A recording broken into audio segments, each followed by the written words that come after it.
Hello, hello. Hey man, how you doing? Doing all right. I know you. You stuck my camera in your face enough. That's right. How you doing?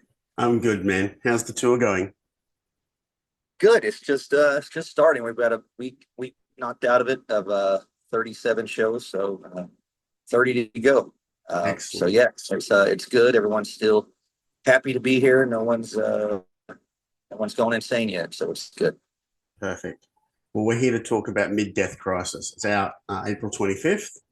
So, Mid-Death Crisis, is it with the impending doom of turning 50, the title? I think so. Uh, it's kind of crazy when you start thinking about it.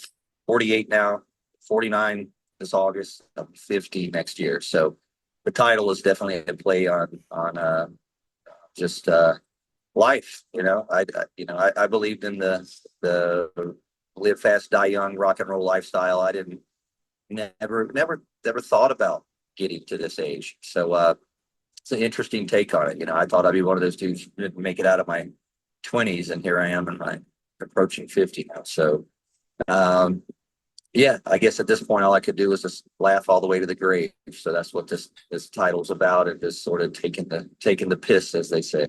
Yeah, well, we're very close in age, so I hit that mark later this year. So, when we start getting to that mark, we think about our achievements in life. What is an achievement to you? Is it just getting up each day, or is it a particular achievement along the way?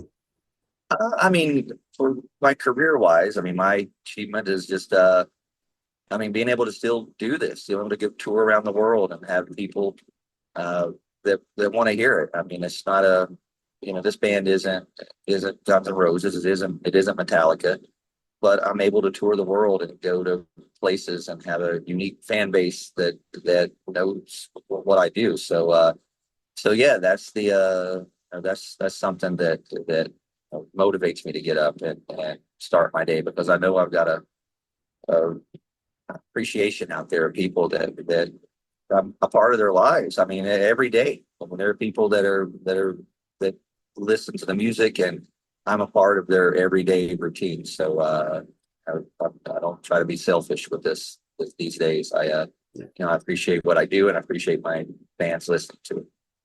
Excellent, man. Well, speaking of the music, I've been lucky enough to dig into the album a little bit.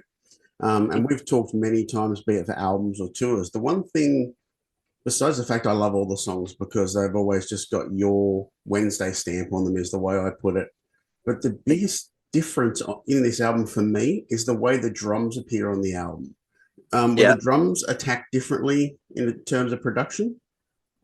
No. I mean, other than just going in with a good drummer like Mike, and we just uh, no, it was the first record with Mike, so maybe Yep. that's the difference. But no, the drums were definitely my last several records, having Kyle in the band experimenting with more of a metal sound. We definitely did that and achieved that. So I wanted to bring it back to a rock band sound, and it's what you get with this record. Now, what was the idea behind When the Devil Commands being chosen as the first single?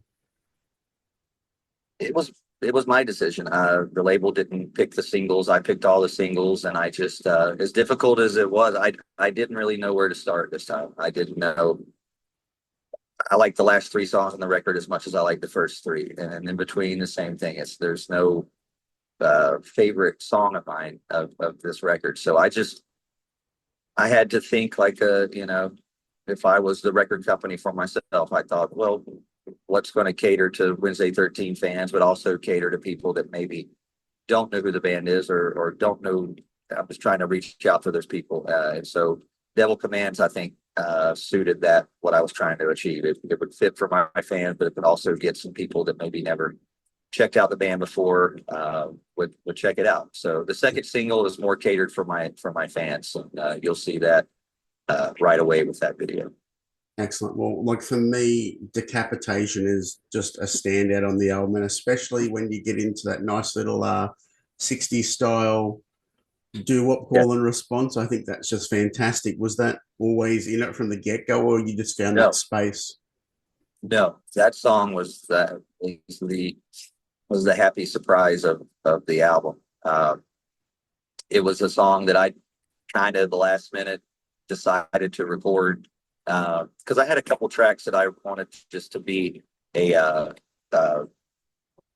in my past records, I've had segues and little songs, like little instrumental things. And this time I wrote three songs that would replace those. And I wrote what I called short, fast songs. Decapitation was one, and two other songs that didn't make the record. Um, but that song, Decapitation, I kept playing it for everyone, and that just seemed to be a standout. Everyone was like, that's my favorite song. I'm like, that's your favorite song? And I never put it in the serious stack. And then when we recorded it, it just started coming to life. And then that middle section was completely made up on the spot. I literally took a smoke break and walked out and came back, and our bass player went, "Hey, look what we did on this part." And it went into this 60s, almost like a Rocky Horror Picture Show thing in the middle, what it kind of reminded us of. So that song just kept coming with surprises. And I agree with you. It's a standout track, and that will be the fourth video and single of this record. Great. I'm already looking forward to that one live. I think it's going to have that the crowd participation part down. Yes, I agree. I can't wait to test it out in Australia. So Now, I don't want to draw comparisons to Murder Dolls, but you have been celebrating Murder Dolls over the last little while. Now, Misery for me gives off Murder Dolls vibe. It might not be as heavy as a Murder Dolls song, but it's got the soul of a Murder Dolls song. Was there any times during the recording where like a Murder Dolls influence popped into your head? I think it was there from the get-go. I mean, playing all those songs over the last year and a half, it was just fresh on my brain. So when I started writing new music, I think it reflected that, and it reminded me of that, and because I had to get in the spirit of it again. I mean, that first album is 23 years old, but the songs they're older than that. They're almost 30 years old. So to get back in that state of mind and play those songs, it just instantly, when I started writing music again, it had that feel. So if it had a Murder Dolls feel to it when you hear it, then I think that's a good thing.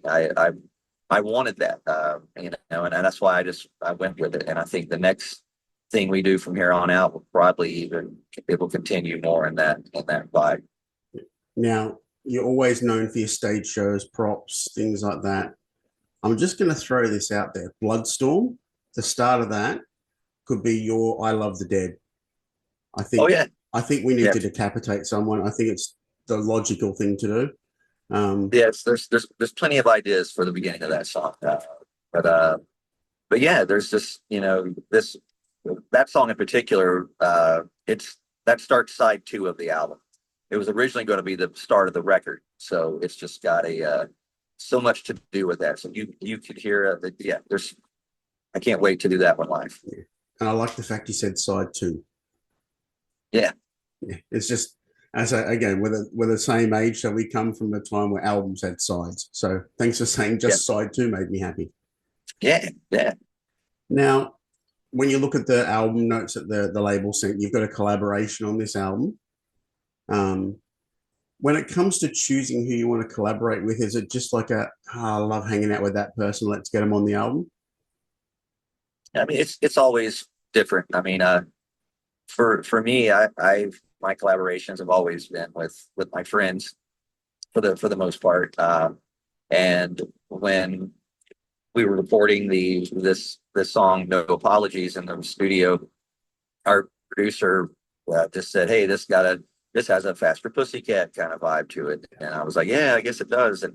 And we just kept talking, and he was like, "Oh, it'd be really cool if you got some of the guys from Pussycat, maybe got Taime to sing on." I'm like, "Yeah, that would be cool." And we talked about it for a couple of days just when we were working on the song. And I literally, the third time we brought it up, I just went, "Oh, I'm going to call him and ask him." And I called him up, and he's like, "I would love to do it." And he's been a friend for a while now. We did some dates with Faster Pussycat, and it just seemed like a natural thing for me. And it worked out so cool. It was having him on the record was just as important as when I had Alice Cooper on Yeah. my record a few years ago. So he was much of an influence. I mean, I blame this look on Taime, the hat, the black hair. I did it because I saw him do it, and so yeah, he was a big influence on me. So to have him be a part of this record and stuff was a really cool thing. And that's going to be the third single and video off of this record as well. So right before the record drops, you get a rock and roll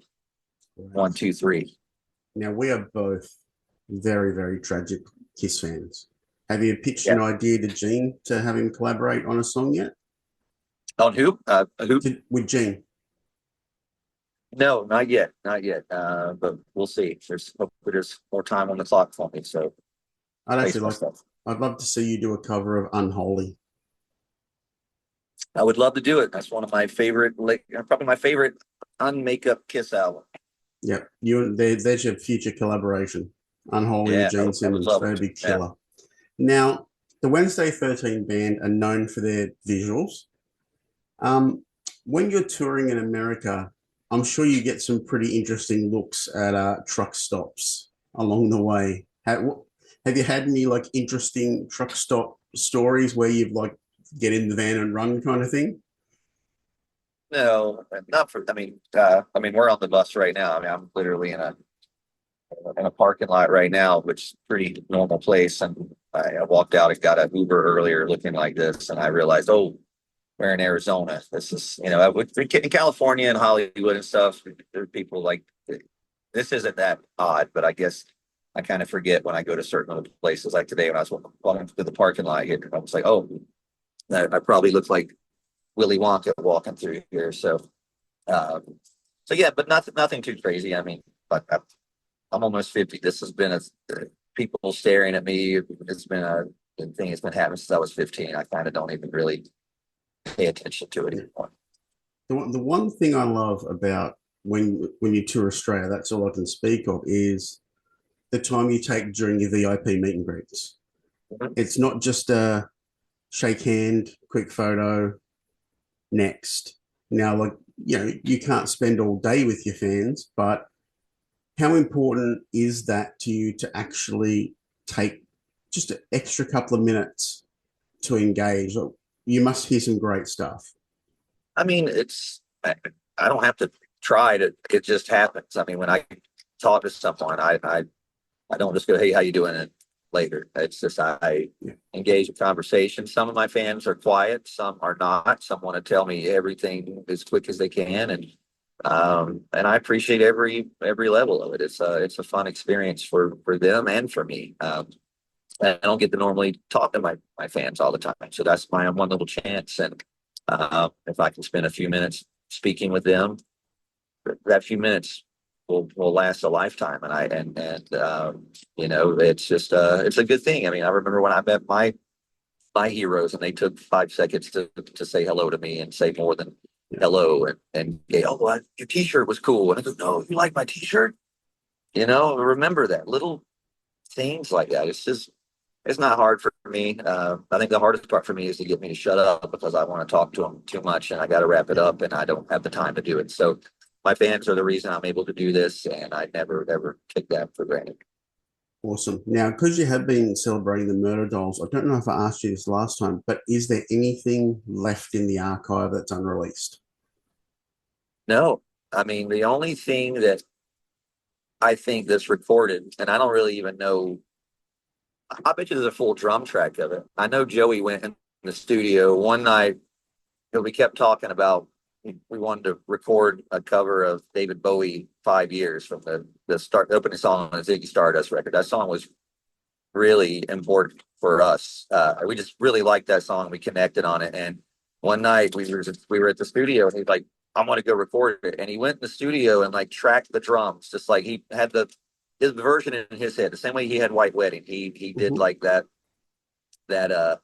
rendition in his head, and he went in and did drums. So I know he did it. I've never really thought about it till people bring it up like you, and so there's probably a drum track of that, which would be cool to get a hold of and complete. I would love to do that, but I don't know if it exists. I don't know if he finished it, if he went in. I know I know he started on it, and I Okay. would love to hear it because it starts off with a drum beat, like by itself. So to hear that now that he's gone would be something Yeah, special, I think.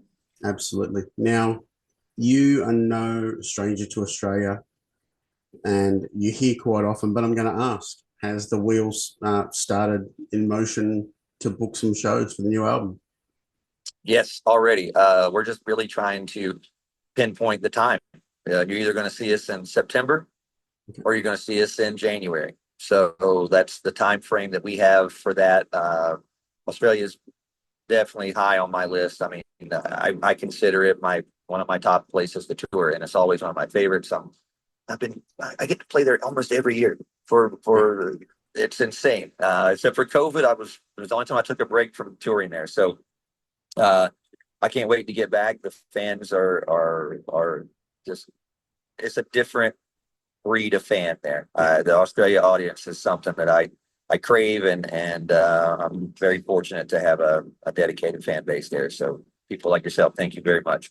Well, Wednesday, again, the album's out in April 25. I'm going to call it an album because I can now, because you've said there's a side two. So that There makes me is. happy. It is an album. We put a lot of work into it. The layout, everything. It's one of the best things I've done. It looks great. Like I just keep looking at it. I haven't looked at one of my records like that in a while, since maybe my first one. It's just I can kind of look at it as a fan, and I think my fans are really gonna be happy with this. Before I let you go, what's the latest toy you've added to the collection? Latest toy. Man, there's a guy that just came on the tour bus the other day, and he brought me so many DVDs for the bus of like cartoons and like Mr. T cartoons, stuff from the 80s. But he brought me some lunch boxes from the 70s. These old it's like ghost. It's called like Ghost Story or something, and it's got like a little game you can play. Either way, they're just old antique lunch boxes that I was lucky enough to be able to go home and not carry them the whole tour, because that's the hardest part is I get Yeah. all these cool toys on tour and I don't have anywhere to store them.